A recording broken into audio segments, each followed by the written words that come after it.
Então vamos lá, por exemplo, de código. Eu já coloquei esse código pré-escrito aqui. E o que é importante a gente entender, né? A gente veio falando sobre heap e stack. Então, a gente precisa entender que alguns tipos de variáveis, eles vão estar trabalhando com aquele fluxo de heap, ou seja, o valor vai estar alocado em algum canto da memória aleatório, e aí eu vou ter na stack o ponteiro para esse valor. Enquanto que outros tipos de dados, eu vou ter o valor já salvo na stack. Quando que isso vai acontecer? Qual que é a diferença? O crivo é se em tempo de compilação eu sei o tipo e o tamanho daquela variável, então eu posso alocar ela numa stack.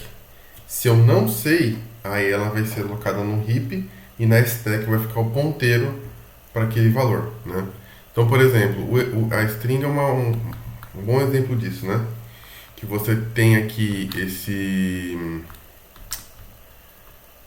daqui que é o tipo string, né? Isso daqui, quando você grava dessa maneira, ele vai ser alocado no heap, né? Então, o tipo string vai estar alocado no heap. Agora, se você tiver algo como se fosse aqui, ó, uma const string literal, e aqui tivesse o mesmo hello, só porque é uma constante que eu sei o tamanho dela em tempo de compilação, tudo isso, eu não tenho necessidade de salvar isso no heap, eu salvo já numa stack, porque o tamanho não é variável e eu tenho condição de ter uma performance melhor.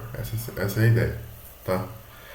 Só que para poder fazer essa gestão, como a gente não tem um garbage collector aqui no Rust, isso tem algumas implicações, tá bom? Principalmente em relação ao ponteiro, ao que o ponteiro vai estar enviando, porque esse ponteiro ele vai ser, como eu expliquei na anterior, o ownership, o proprietário daquele dado, né? Então tem algumas regrinhas, então, por exemplo, dois ponteiros não podem apontar para o mesmo dado, né? Para não ter uma corrida por dados, né? uma race condition aí, tá bom? Então vamos lá. Eu tenho aqui essa variável s, então eu vou explicar o que acontece nesse código. E eu tenho essa função, ela está pegando o valor que esse ponteiro está apontando, tá? Ele está pegando para ele. Olha, ele pegou.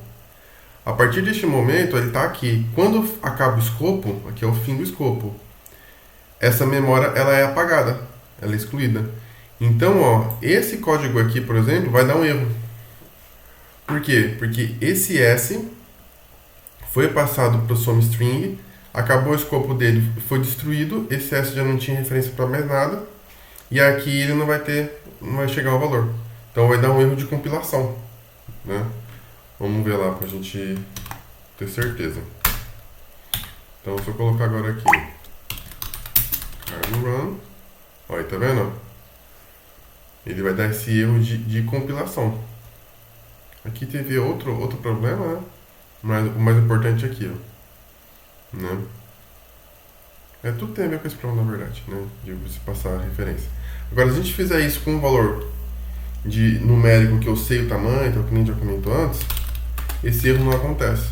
Então, eu subir aqui, ó, nano main, se eu tentar imprimir agora, não o S, mas tentar imprimir o X, percebe que é bem semelhante o que acontece, ó? A função é a mesma, print, terminou o escopo. Mas em nenhum momento esse x deixou de ter o valor 5, porque ele não é só uma referência, ele não é só um ponteiro, ele está na stack.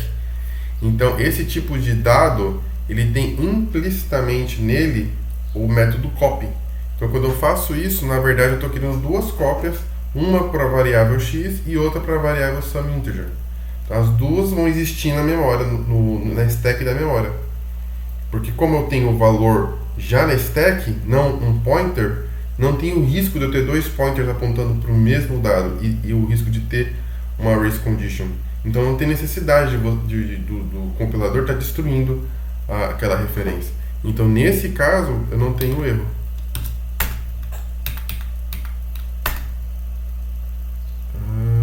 E teve, porque eu não salvei. Vamos ver.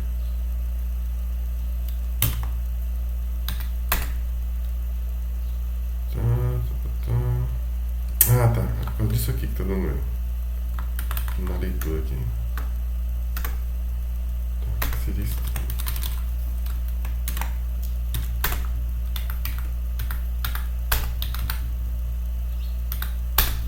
Aí, ó, não deu erro, tá vendo? Então vocês viram que eu mexi na outra função lá, que eu tava fazendo outros testes antes. Então só pra deixar claro que o erro anterior, vou vir aqui de novo, vou tentar imprimir o S.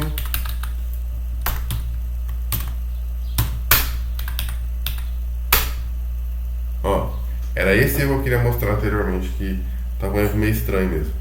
Tá vendo que ele fala aqui, ó? Do tipo string, não tem implicitamente nele, não é implementado nele essa trait copy, não está implícito nele. Por quê? Porque ele é um tipo de dado que trabalha com ponteiro. Aí ele veio para cá, ó, o valor ele foi emprestado aqui quando foi movido, né? Aqui não tinha mais acesso a ele, foi emprestado antes no take reference. Aí ele continua e ele dá uma sugestão, ó, se você quer fazer dessa maneira, se você tem necessidade de estar imprimindo ali, chama o clone aqui. Porque quando eu chamo o clone, o que eu vou fazer? Nessa função aqui, SOMEString, eu vou ter ela apontando para um clone do heap. Então lá no heap eu vou ter uma cópia, duas cópias daqueles valores. E aí cada ponteiro vai apontar para uma só, né? Por isso que ele sugere isso. Mas aí também tem que ver se essa era a ideia. Por isso que o compilador dá esse erro. Para ver se essa é a ideia realmente do programador, né? Que a gente tem uma cópia do dado em si, né? Ou se foi um erro de programação mesmo, assim, na hora de codar, né? Bom, aqui a gente viu como funciona essa questão do ownership. Agora eu vou mostrar nos próximos vídeos como que a gente pode estar fazendo essa gestão. O clone é uma delas, né? Cópia é uma delas. E aí você vai ver outras maneiras que você pode estar passando a propriedade para uma função, depois recuperando ela, né? Tem algumas estratégias para fazer isso aqui.